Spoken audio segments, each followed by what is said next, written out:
आज मेरो जन्मदिन। सबैभन्दा पहिला त मलाई जन्म दिनुहुने मेरी आमा अनि मेरो बाबा हजुरहरूलाई धेरै धेरै धन्यवाद। मलाई यो सुन्दर दुनियाँमा जन्म दिनुभएकोमा अनि धेरै धेरै धन्यवाद मेरी आमा मलाई यति राम्रो संस्कार दिनुभएकोमा अनि धेरै धेरै धन्यवाद मलाई यति राम्रो परिवारमा जन्म दिनुभएकोमा।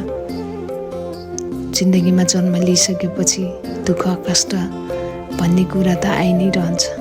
बस यो दुःख कष्टलाई हिम्मत गरेर अझै अगाडि बढ्न पाऊँ। भगवानसँग केही प्रार्थना माग्दैन, म खुसी भए नि नभए नि मेरो कारणले कसैलाई दुखी हुन नपरोस्।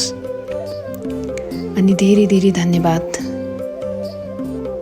यति ठुलो दुःखको घडीमा मलाई साथ सपोर्ट दिनुहुने सम्पूर्ण नेपाली आमा बुवा दाजुभाइ दिदी बहिनी सम्पूर्णलाई धेरै धेरै धन्यवाद।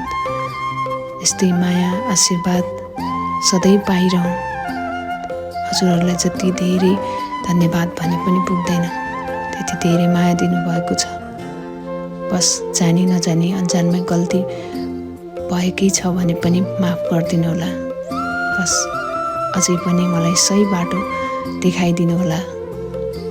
यस्तै माया दिइराख्नु होला।